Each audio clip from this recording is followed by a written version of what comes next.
The theatre's so obsessed with drama so depressed, it's hard to sell a ticket on Broadway. Shows should be more pretty. Shows should be more witty. Shows should be more... what's the word? Gay?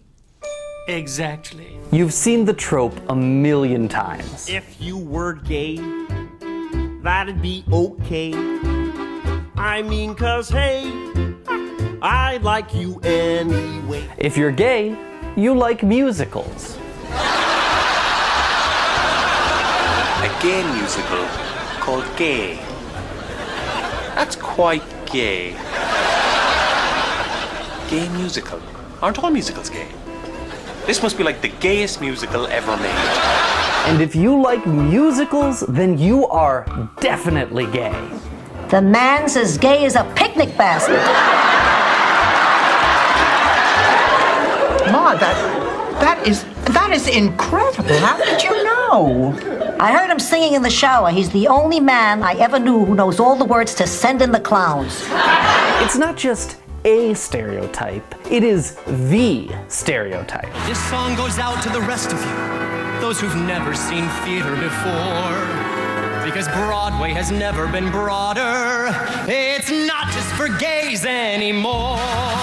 Where did this stereotype come from? I'm gay, but not in that way. Musicals move me and touch me in ways I can't say. He's gay, but not in that way. How did we get here? Musical theater boys are mostly gay. They're not all gay, but they're pretty much gay, and that's okay. Don't worry, honey. We're gonna get into it. Look, this is ridiculous. How can you be gay and Republican? Ugh, these preconceived notions about gay people. It's time to dispel that stereotype. Through a lavish musical number. Hit it, Joshua! You're watching musical theater mash.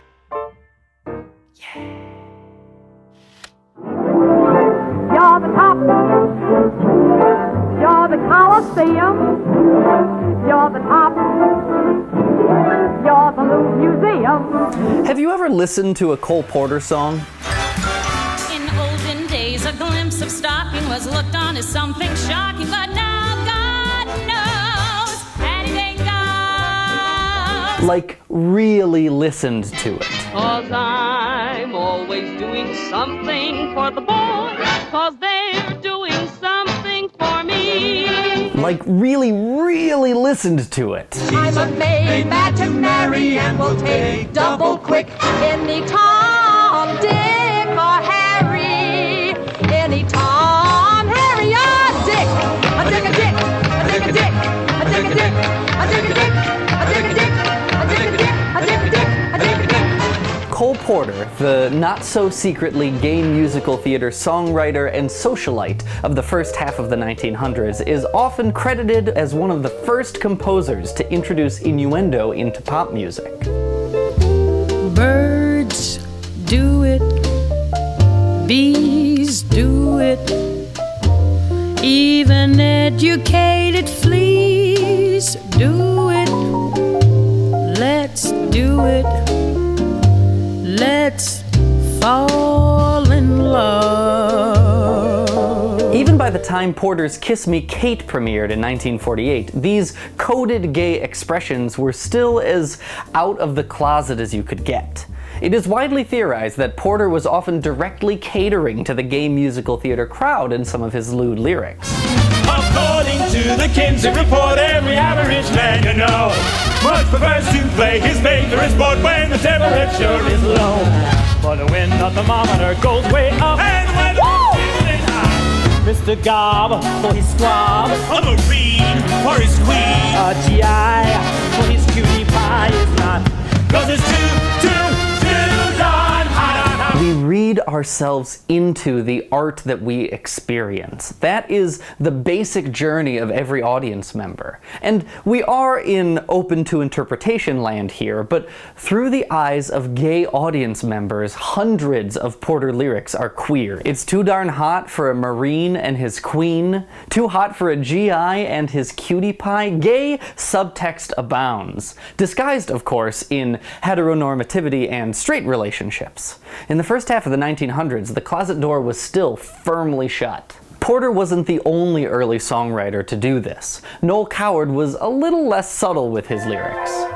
Faded boys, jaded boys, come what's nay. Art is our inspiration, and as we are the reason for the 90s being gay, we all wear a green carnation. Long before gay explicitly meant homosexual to the masses, the green carnation was certainly a symbol of idolizing Oscar Wilde, and likely a coded gay symbol in and of itself. Lyricist Lorenz Hart also had some queerable lyrics, though perhaps more deeply coded. I'd like to hide it, I'd like to hide it, I'd like to smother down the flame inside. Hart, in contrast to Porter and Coward, was much less out in turn-of-the-century high society, and his lyrics reflected that. It's really important to remember that being out in these times was nothing like being out today. Nobody was publicly homosexual. Being gay was a crime, and the very public 1895 sodomy conviction of Oscar Wilde was still international gossip. Being gay was a deep, dark secret that was only shared in the most intimate of times and in the darkest of shadows. So it's no wonder that these early composers and their gay audiences were attracted to musical theater. To be gay at the turn of the last century was to be constantly wearing a mask, a costume. Like the performers on stage, gay composers and gay audiences were performing straightness, only hinting at their secret queerness through coded language, disguising their heartache through cleverly written lyrics, all behind closed doors and in the darkness of a theater. And certainly, not every musical of the early and mid-1900s was a super-secret piece of gay-coded literature. There were plenty of straight musicals. When you see a guy reach for stars in the sky, you can bet that he's doing it for some doll. When you spot a John waiting out in the rain, chances are he's insane, as only a John can be for a Jane. I mean, how many shows can you name that end in a heteronormative, good old-fashioned straight wedding? They couldn't pick a better time to start in life. It ain't too early and it ain't too late. Starting as a farmer with a brand new wife. Soon be living in a brand new state. Brand new state. This isn't a video essay on straight musicals, but like all literature, there are more straight stories than gay stories. And there's nothing wrong with that. There are more straight people than gay people.